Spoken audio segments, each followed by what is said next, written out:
Hello बच्चों, आज के इस लेक्चर में हम सब देखने वाले हैं क्लास 10th के एक इंपॉर्टेंट चैप्टर वैद्युत यानी इलेक्ट्रिसिटी के बारे में, जो एग्जाम पॉइंट ऑफ व्यू से बहुत ही ज्यादा इंपॉर्टेंट हो रहा है।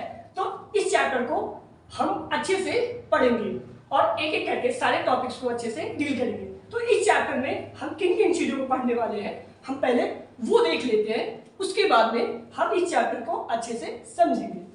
तो सबसे पहले इस चैप्टर को पढ़ने से पहले हमें कुछ बेसिक चीजों को जानना बहुत ही जरूरी होता है। तो सबसे पहले बेसिक में हम जैसे वैद्युत आवेश क्या होता है, वैद्युत विभव क्या होता है, विभवांतर क्या होता है, वैद्युत धारा क्या होता है, इन सारी चीजों के बारे में हम पहले देखेंगे कि ये क्या चीजें होती हैं। देन उसके बाद में हम आगे के टॉपिक्स को और भी डीप में स्टडी करेंगे एंड उसके बाद में हम देखेंगे कि वैद्युत परिपथ यानी इलेक्ट्रिकल सर्किट क्या होता है उसके बारे में। फिर ओम का नियम यानी ओम्स लॉ जो है वो क्या होता है, कैसे ये डील होता है, कैसे वर्क होता है, उसको पढ़ेंगे। देन उसके बाद हम पढ़ेंगे वैद्युत प्रतिरोध के बारे में यानी इलेक्ट्रिकल रेजिस्टेंस क्या होता है उसके बारे में। फिर हमारा अगला टॉपिक होगा प्रतिरोध का संयोजन यानी जो हमारा रेजिस्टेंस है उसका कनेक्शन कैसे होता है उसके बारे में, जिसमें हम सीरीज कनेक्शन, पैरेलल कनेक्शन, इन सारी चीजों के बारे में पढ़ेंगे। फिर उसके बाद में हम पढ़ने वाले हैं वैद्युत ऊर्जा तथा शक्ति, ये क्या होता है यानी इलेक्ट्रिकल पावर और इलेक्ट्रिकल एनर्जी क्या होता है, इसके बारे में हम पढ़ेंगे।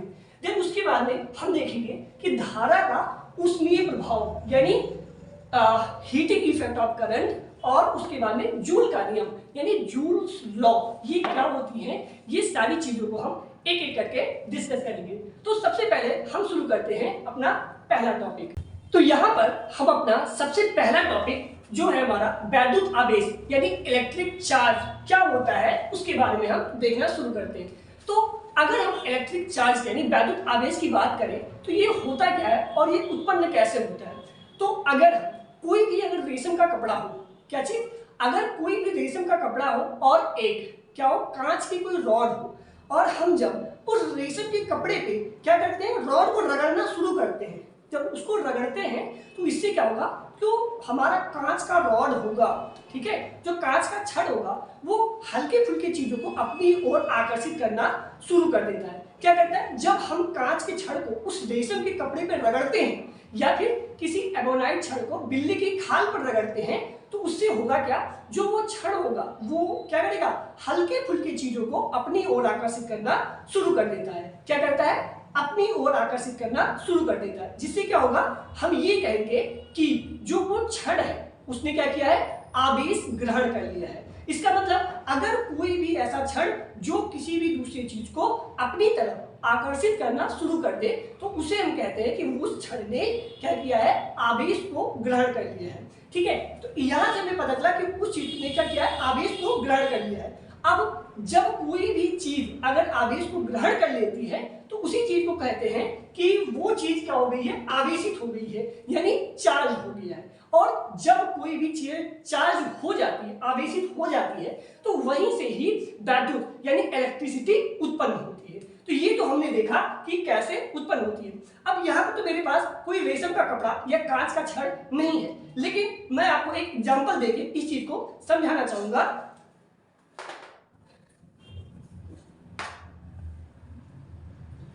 तो अगर आप यहां देखें तो मेरे पास कुछ कागज के टुकड़े हैं और ये स्केल है, ठीक है। तो स्केल को हम इमेजिन करते हैं कि ये हमारा एक कोई कांच का रॉड है, ठीक है, और हम इसे अपने बालों में रगड़ेंगे और वहां से हम इस चीज को क्या करेंगे, चार्ज करेंगे यानी आवेशित करेंगे। तो ध्यान से देखिएगा, देखो इसको मैंने क्या किया, एक स्केल लिया और इसको हमने क्या किया, अपने बालों में रगड़ना शुरू किया, और जब बालों में रगड़ लेते हैं तो देखो ये क्या कर रही है, यहाँ पर चीजें अपने आप क्या हो रही है, आकर्षित होना शुरू हो रही है। तो इससे क्या होता है कि इस स्केल में हमने क्या देखा कि ये स्केल चार्ज हो गई और इसने क्या किया, छोटे छोटे चीजों को आकर्षित करना शुरू कर दिया। ठीक है, तो यहां से हमने देखा कि किस तरीके से चार्ज जो है वो जनरेट होता है। अब यहाँ पर हम देखने वाले हैं कि चार्ज कितने टाइप के होते हैं, कैसे होते हैं, उनका एक्शन क्या होता है, ये सारी चीजें। तो अगर हम चार्जेस की बात करें तो चार्जेस बेसिकली दो तरीके के होते हैं। कौन कौन से, पहला होता है पॉजिटिव चार्ज और दूसरा होता है नेगेटिव चार्ज। कौन कौन सा, पॉजिटिव चार्ज यानी धनात्मक आवेश और नेगेटिव चार्ज यानी ऋणात्मक आवेश। तो दो तरीके से हमारे आवेश होते हैं। अब अगले अगर इसके आगे हम देखते हैं तो क्या होता है, कि जो समान आवेश होते हैं, समान आवेश का मतलब अगर दो पॉजिटिव चार्जेज है, क्या है, दो पॉजिटिव चार्जेज है, तो इसी को कहा जाएगा समान आवेश। ठीक है, तो ये आपस में क्या करेंगे, प्रतिकर्षित करेंगे। प्रतिकर्षित करने का मतलब रिपल करेंगे, ये दोनों आपस में पास नहीं आएंगे, बल्कि क्या होगा, दूर भागना चाहेंगे। क्या होगा, दूर भागना चाहेंगे। सिमिलर अगर यही हमारा पॉजिटिव की बजाय मान लो अगर यहाँ पर दो नेगेटिव चार्जेस होते, क्या होता, दो नेगेटिव चार्जेस होता, तो भी क्या होगा, तो भी ये कभी भी पास नहीं आएंगे, हमेशा क्या होगा, ये दूर जाना चाहेंगे। तो यानी जब भी दो समान चार्ज, चाहे वो पॉजिटिव के हो चाहे वो नेगेटिव के हो, ठीक है, अगर उनको हम पास लेके आएंगे तो हमेशा वो क्या करेंगे, एक दूसरे को प्रतिकर्षित यानी रिपल करेंगे। लेकिन वहीं अगर असमान आवेश, क्या कहा हमने, असमान आवेश, वो क्या करेंगे, आकर्षित करेंगे। यानी डिफरेंट चार्जेस, डिफरेंट चार्जेस का मतलब अगर एक हमारा प्लस है और दूसरा माइनस है, तो इस कंडीशन में क्या होगा, जो चार्ज होगा वो क्या करेगा, एक दूसरे को अट्रैक्ट करना शुरू कर देंगे, यानी आकर्षित करना शुरू कर देंगे। तो यहां से हमने देखा कि जो चार्ज होते हैं वो उनका जो काम होता है क्या होता है, अगर सेम चार्जेज है तो रिपल करेंगे यानी प्रतिकर्षित करेंगे, और डिफरेंट चार्जेज है तो एक दूसरे को आकर्षित करेंगे यानी अट्रैक्ट करेंगे। तो यहां से हमने ये देखा। अब हम आगे देखते हैं कि जो आवेश होता है उसका एसआई यूनिट क्या होता है। तो आवेश का यानी चार्ज का एसआई यूनिट कूलाम होता है, जिसको हम कैपिटल सी से लिखते हैं। और एक चीज और बताना था जो मैं आपको बताने के लिए भूल गया, अगर कोई भी आवेश है तो आवेश को हम किसी रिप्रेजेंट करते हैं, कैपिटल क्यू से। किसे रिप्रेजेंट करते हैं, कैपिटल क्यू से। ठीक है, तो आवेश को हम कैपिटल क्यू से रिप्रेजेंट करेंगे। अब देखो, एक होता है मूल आवेश। अब ये मूल आवेश क्या होता है, यानी फंडामेंटल चार्ज क्या होता है। तो देखो, जो एक इलेक्ट्रॉन होता है, क्या चीज, जो एक इलेक्ट्रॉन होता है, तो किसी भी एक इलेक्ट्रॉन पर जो आवेश होता है उसी को हम क्या कहते हैं, मूल आवेश कहते हैं। अब देखो, एक इलेक्ट्रॉन जो होता है उस पर चार्जेस कितने होते हैं, ठीक है, यानी उस पर आवेश होता कितना है। तो एक इलेक्ट्रॉन पर -1.6 इंटू 10⁻⁻19 कूलाम, यानी माइनस में 1.6 इंटू 10⁻⁻19 कूलाम का आवेश होता है, किस पर, एक इलेक्ट्रॉन पर होता है। अब देखो, अब यहां से मैं कुछ चीजें आपको बताना चाहूंगा। जैसे जब क्लास 9th में आप रहे होंगे तब आपने केमिस्ट्री में कुछ ऐसे स्ट्रक्चर्स के बारे में, जहां पर आपने पीरियोडिक टेबल पढ़ा था, वहां पे थोड़ा बहुत ऐसा देखा होगा। तो हमें पता है कि बीच में क्या होता है, न्यूक्लियस यानी नाभिक होता है, ठीक है, जिसमें क्या होता है, प्रोटॉन और न्यूट्रॉन होते हैं। क्या होता है, प्रोटॉन और न्यूट्रॉन होते हैं, और उसके आसपास क्या होते हैं, बहुत सारे सेल्स होते हैं जिसमें क्या होते हैं, इलेक्ट्रॉन मौजूद होते हैं। और इस जो एक एक इलेक्ट्रॉन भरा हुआ है सेल में, ठीक है, इन्हीं इलेक्ट्रॉन्स पर ही ये जो चार्जेस होते हैं वो इतने होते हैं। और अगर हम प्रोटॉन की बात करें, किस चीज की, प्रोटॉन की बात करें, तो प्रोटॉन पे भी सेम चार्जेस होते हैं, बट डिफरेंस ये है कि यहाँ पर ये चार्जेस नेगेटिव होते हैं और प्रोटॉन में यही सेम चार्जेस पॉजिटिव होते हैं। और अगर न्यूट्रॉन की हम बात करें तो न्यूट्रॉन पे क्या होगा, कोई चार्ज नहीं होगा। ठीक है, तो यहां से वो क्या होते हैं, न्यूट्रल हो जाएंगे। तो प्रोटॉन पॉजिटिव होगा, इलेक्ट्रॉन नेगेटिव होगा। ठीक है, सो हम आगे देखते हैं। अगला जो हमारा है वैद्युत धारा यानी करंट आई। ठीक है, ये क्या होता है, तो जो वैद्युत धारा होती है वो होता है आवेश प्रवाह की दर। क्या होता है, आवेश प्रवाह की दर। अब इसका क्या मतलब है, यानी जो चार्ज है, ठीक है, वो जो समय के रिस्पेक्ट में उसका फ्लो हो रहा है, उसी चीज को ही हम क्या कहते हैं, करंट कहते हैं। It's mean I equal to Q by T. क्या हो गया, I equal to Q by T, जहां पे I हमारा क्या हो जाएगा, करंट। ये क्या है हमारा, करंट, और Q हमारा है चार्ज, एंड जो हमारा T है वो डिनोट करेगा टाइम को। ठीक है, तो यहां से हम कह सकते हैं कि जो हमारी करंट होती है वो क्या होती है, आवेश प्रवाह की दर ही क्या कहलाती है, धारा कहलाती है। ठीक है, अब देखो यहां से ये जो हमारा फॉर्मूला आया है करंट का, ठीक है, यहां से अब हम जो इससे पहले हमने पढ़ा था वैद्युत आवेश यानी चार्ज के बारे में, अब हम उसे यहां से निकाल सकते हैं। कैसे निकालेंगे, Q equal to I into T. ठीक है, क्या हो गया, Q equal to I into T. अब देखो, इसको याद करने के लिए एक बहुत ही सिंपल सा ट्रिक है। ट्रिक क्या है उसको मैं अभी बताता हूं। जैसे मान लो अभी आप लोग हो, ठीक है, आपकी लाइफ में कोई आया या आई, और फिर वो क्या हो, काफी टाइम तक आपके साथ रहे और फिर वो चली जाए, तो आप क्या कहोगे, आप काफी दुखी होगे और यही कहोगे कि वो क्यों आई थी, यही कहोगे ना कि वो क्यों आई थी। तो यहां से हम ये याद रखेंगे कि वो क्यों आई थी, क्यों आई थी, यानी क्यों आई थी, क्या याद रखेंगे, क्यों आई थी, यानी क्यों आई थी। क्यों किसको रिप्रेजेंट करेगा, चार्ज को, आई करंट को, और टी टाइम को। तो यहां से हमें दो फॉर्मूला पता चल गया, पहला कि करंट और चार्ज और टाइम के रिस्पेक्ट में, और यहां से जो हमारा चार्ज है उसको कैसे निकालेंगे, दो चीजें यहां से हमें पता चल गई। अब आगे देखते हैं, यहां पे कहा गया है कि विद्युत धारा का प्रवाह इलेक्ट्रॉन के विपरीत में होगा। अब इसका क्या मतलब है, तो देखो हमें पता है, यहां से हमें पता चला कि जब इलेक्ट्रॉनिक चार्जेस जब फ्लो होंगे तभी हमारा क्या होगा, करंट का फ्लो होगा। अब यहां पर अगर हम देखें तो यहां पर एक चालक तार दिया गया है, यानी कोई कंडक्टर दिया गया है, और एक तरफ हमारे करंट के डायरेक्शन को शो किया गया है, तो दूसरी तरफ से हमारे इलेक्ट्रॉन के डायरेक्शन को शो किया गया है। यहाँ पे कहने का मतलब ये है कि जो हमारे धारा का यानी करंट का जो प्रवाह होगा, फ्लो ऑफ करंट, वो हमेशा क्या होगा, वो हमेशा इलेक्ट्रॉन के फ्लो के अपोजिट डायरेक्शन में ही होगा। यानी जो हमारा करंट है और क्या इलेक्ट्रॉन, वो हमेशा क्या होंगे, एक दूसरे के विपरीत ही चलेंगे। तो यहां से हमें ये पता चल गया कि करंट का फ्लो हमेशा इलेक्ट्रॉन के अपोजिट डायरेक्शन में ही होगा। फिर आगे हम देखें तो धारा यानी करंट का एसआई यूनिट क्या होता है। तो जो करंट होता है उसका एसआई यूनिट एम्पियर होता है, जिसे हम कैपिटल ए से रिप्रेजेंट करते हैं, और वही जो हमारा करंट है उसको आई से रिप्रेजेंट करते हैं, या तो आपको पता ही है।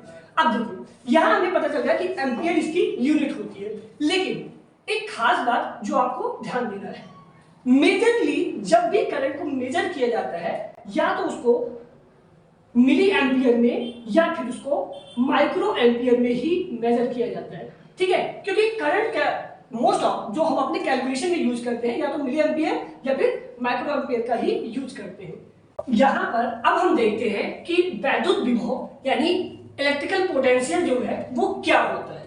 तो अगर हम इलेक्ट्रिकल पोटेंशियल यानी वैद्युत विभव की बात करें तो ये क्या होता है, एकांक धनावेश को अनंत से किसी बिंदु तक लाने में किया गया कार्य। अब इसका क्या मतलब है, अब मानो अगर कोई एक चार्ज है, ठीक है, कोई एक चार्ज है और वो क्या है, किसी अनंत पर दे रखा है, और वहां से हम क्या करेंगे, जब किसी एक स्पेसिफिक पॉइंट पर लेके आएंगे तो वही हमें क्या डिफाइन करता है कि वही हमारा वैद्युत विभव कहलाता है, ठीक है। तो वो हमारा क्या हो जाता है, वैद्युत विभव हो जाता है। अब अगर हम वैद्युत विभव का मात्रक देखें तो वो क्या होता है, वोल्ट होता है। क्या होता है, वोल्ट होता है, जिसको हम कैपिटल वी से लिखते हैं। अब देखो यहां पर हम इस चीज को अच्छे से समझते हैं। अब क्या कह रहा है कि जो वैद्युत विभव होता है इसको हम किससे रिप्रेजेंट करते हैं, कैपिटल वी से। ये किसके बराबर होता है, तो जो हम किसी भी आवेश को अनंत से लाने में जो काम कर रहे हैं, यानी जो वर्क डन है हमारा और क्या है, चार्ज है, तो इन दोनों का जो रेशियो होता है वही हमारा क्या कहलाता है, वोल्ट कहलाता है। अब अगर यहां से हम देखें तो जो ये हमारा W, ठीक है, ये क्या होता है, वर्क डन। इसका जो यूनिट होता है वो क्या होता है, जूल, मात्रा क्या हो जाता है, जूल। और वहीं पर अगर हम चार्ज जो दिए रखा है, अगर इसका हम मात्रा देखें तो क्या होता है, कूलम। क्या होता है, कूलम, ठीक है, ये क्या होता है, कूलम। और वही जो भी होता है हमारा, ये होता है वोल्ट। क्या होता है, वोल्ट, ठीक है। तो अब यहां से अगर हम देखें तो इसका वैद्युत विभव का एक और मात्रक मिल जाता है हमें, जो क्या होता है, जूल पर कूलम। तो यहां पर अगर हम देखें तो वैद्युत विभव का हमें दो मात्रक मिल चुका है, पहला वोल्ट और दूसरा जूल पर कूलम। अब देखो, अब अगर हम फॉर्मूले के बेसिस पे वैद्युत विभव को डिफाइन करें तो कैसे करेंगे। यहां से हम कह सकते हैं कि अगर कोई एक कूलम का आवेश है और वो किसी अनंत पॉइंट पे रखा हुआ है और उसे किसी बिंदु पर लाने के लिए जो काम किया जा रहा है और वो क्या हो, अगर एक जूल के बराबर हो, तो हम कह सकते हैं कि जो वहां पे वैद्युत विभव का मान होगा वो किसके बराबर होगा, एक वोल्ट के बराबर होगा। तो आई होप कि ये वैद्युत विभव क्या होता है ये आप समझ गए होंगे। तो अब हम देखते हैं कि जो विभवांतर है यानी पोटेंशियल डिफरेंस है वो क्या होता है। तो पोटेंशियल डिफरेंस की अगर हम बात करें तो किसी परिपथ में दो बिंदुओं के बीच एकांक आवेश को प्रवाहित करने में किया गया कार्य उन दो बिंदुओं के बीच विभवांतर कहलाता है। अब इस चीज को ऐसे डेफिनेशन से समझना थोड़ा सा मुश्किल है, लेकिन अब हम यहाँ पर इस डायग्राम की हेल्प से उसको अच्छे से समझते हैं, ठीक है। तो यहाँ पर हमने यहाँ पर एक बैटरी लिया हुआ है, ये क्या है, बैटरी, ठीक है।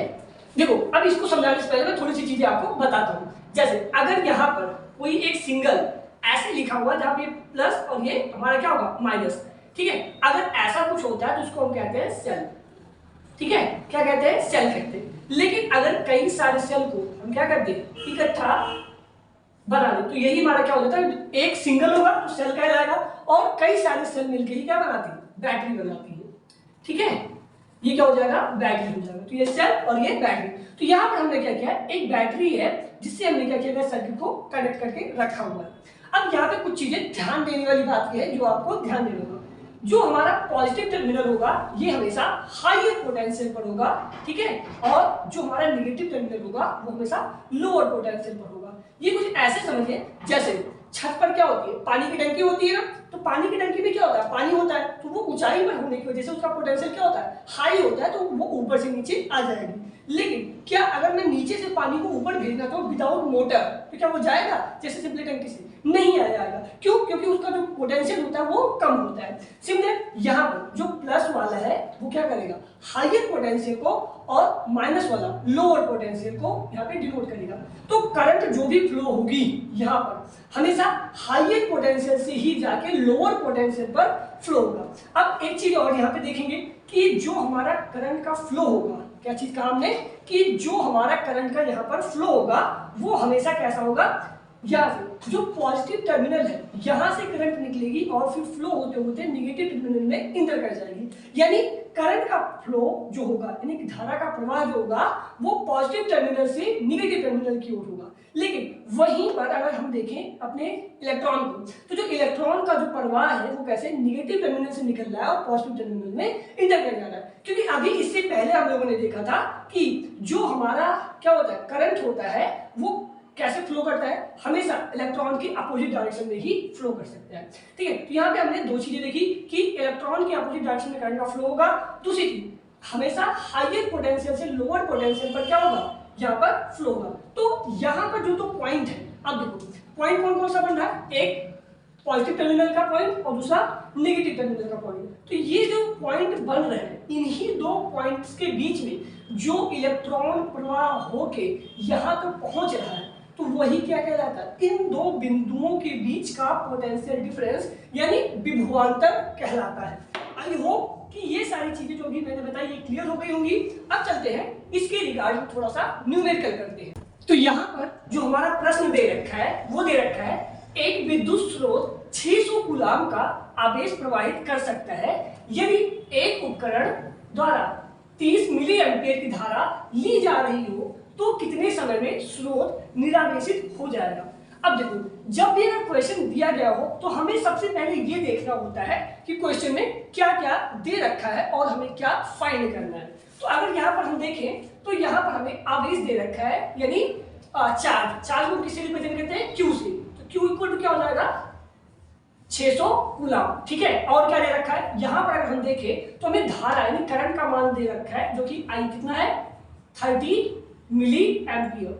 अब और कुछ दे रखा है नहीं। अब हमें यहाँ से ज्ञात क्या करना है, समय क्या लगेगा ये बताना है कि कितनी देर में वो डिस्चार्ज हो जाएगा, यानी जो हमारा टी है वो कितना लगेगा यही हमको बताना है।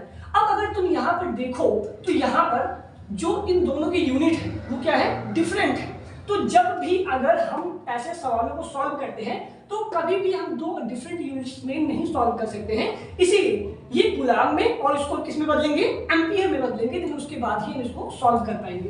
तो जैसे ये मिली एम्पियर है, ठीक है, तो और इसको जब हम एम्पियर में चेंज करेंगे तो इसको क्या करेंगे, ये हो जाएगा हमारा 30 इंटू 1/10⁻3, ठीक है। तो कितना हो गया 30 इंटू 1/10⁻3, तो ये क्या बन जाएगा हमारा एम्पियर। अब जब इसको हम क्या करेंगे ऊपर लेके जाएंगे तो ये कितना हो जाएगा 30 इंटू 10⁻³ एम्पियर। तो यानी अगर हम 30 मिली एम्पियर को क्या करेंगे, हम एम्पियर में बदलेंगे तो ये कितना हो जाएगा 30 इंटू 10⁻³ एम्पियर, ठीक है। अब यहाँ से हमें किसकी वैल्यू, आई की भी वैल्यू मिल गई, क्यू की वैल्यू मिल गई है। अब हमने आपको एक फॉर्मूला बताया था किस चीज का, देखो यहाँ से अगर हम देखें तो जो करंट होता है वो किसके बराबर होता है, I equal to Q by T के बराबर होता है। आई किसके इक्वल होता है, क्यू बाई टी के बराबर। अब यहाँ पर अगर हम देखें तो हमको निकालना क्या है, टी निकालना है, बाकी सारी वैल्यू दे रखी है। तो टी को हम इधर शिफ्ट कर देंगे और यहाँ पे आई को शिफ्ट कर देंगे, तो ये क्या हो जाएगा हमारा T equal to Q by I, ठीक है। अब यहाँ से क्यू की वैल्यू कितनी दे रखी है 600 कूलम, ठीक है। और यहाँ पे जो हमारी करंट की वैल्यू है वो कितनी दे रखी है, 30 इंटू 10⁻⁻3, ठीक है। अब अगर हम यहाँ पे देखें तो कितना हो जाएगा, 30 बन जा 30, ठीक है, 30 के 30 और 30 दूनी 60 और 20, ये कितना हो जाएगा 20। और जब ये क्या होगा ऊपर जाएगा तो ये कितना आ जाएगा, ये आ जाएगा हमारा 20 इंटू 10⁻3 सेकेंड, ये क्या होगा हमारी फाइनल आंसर हो जाएगा। सो यहाँ पर हमारा अगला क्वेश्चन है 12 वोल्ट विभवांतर के दो बिंदुओं के बीच 2 कूलम आवेश को ले जाने में कितना कार्य किया जाता है। अब यहाँ पर हम फिर से वही देखेंगे कि क्वेश्चन में क्या दे रखा है और हमसे क्या पूछ रखा है, ठीक है। तो यहाँ पर हम देखें तो क्या दे रखा है, 12 वोल्ट विभवांतर, ठीक है। तो यहाँ पर जो विभवांतर दे रखा है, तो यहाँ पर जो हमारा विभवांतर है, विभवांतर को किसे रिप्रेजेंट करते हैं, V से, वो हमारा दे रखा है 12 वोल्ट, ये हो गया। उसके बाद दे रखा है दो बिंदुओं के बीच में आवेश, ठीक है। आवेश कितना दे रखा है, आवेश जिसको हम रिप्रेजेंट करते हैं कैपिटल Q से, ये दे रखा है हमारा 2 कूलम। और हमसे पूछ रहा है कि कितना कार्य किया जाएगा, कार्य यानी वर्क डन, ठीक है, जो हमारा कैपिटल W होता है। तो यहाँ पे हमें ये पूछा गया। अब जब मैं आपको इससे पहले विभव के बारे में पढ़ा रहा था तो वहां पर हमने एक फॉर्मूला बताया था। फॉर्मूला क्या बताया था, V = W/Q, ये हमने एक फॉर्मूला बताया था। अब अगर आप यहाँ पर देखो तो हमें क्या निकालना है, हमें यहाँ पर W को फाइंड करना है। तो हम क्या करेंगे, यहाँ से V और Q का क्या करेंगे, क्रॉस मल्टीप्लिकेशन करा देंगे। तो यहाँ से अगर हम W को फाइंड करें तो क्या हो जाएगा, W = V × Q। तो यहाँ से ये हमारा फॉर्मूला क्रिएट हो गया। अब इसी के बिहाफ पे हम क्या करेंगे, जो वैल्यू दी गई है उसको पुट करेंगे और जो हमारा वर्क डन यानी जो कार्य करना है वो हम यहाँ से निकाल लेंगे। तो अब यहाँ पर जो हमारा W हो जाएगा वो क्या हो जाएगा, W = यानी V कितना है 12 वोल्ट, ये हो जाएगा हमारा 12 वोल्ट इंटू जो Q है वो कितना है 2 कूलम। तो यहाँ से हम देखें तो वो हमारा क्या हो जाएगा, जो हमारी कार्य की वैल्यू आएगी वो कितने हो जाएगी, W = 12×24 वोल्ट कूलम, ठीक है, क्या हो जाएगा 24 वोल्ट कूलम। और हमें पता है कि जो हमारा कार्य होता है उसका जो यूनिट होता है वो क्या होता है, वो होता है हमारा जूल, ठीक है, क्या होता है जूल। तो यहाँ से हमें पता चल गया कि जो हमारे किए गए कार्य की जो वैल्यू आएगी वो कितनी होगी 24 जूल, और यही हमारा आंसर हो जाएगा। सो आई होप कि आज का जो लेक्चर है उसके जितने भी टॉपिक हैं वो आपको अच्छे से समझ आए होंगे। ये जो हमने अभी न्यूमेरिकल किया ये भी आपको अच्छे से समझ आया होगा। और अगर आपको वीडियो अच्छी लगी हो तो वीडियो को लाइक करें, अपने दोस्तों के साथ शेयर जरूर करें, और इसके पार्ट 2 के लिए चैनल को जरूर सब्सक्राइब कर लें। मिलते हैं आपसे नेक्स्ट वीडियो में।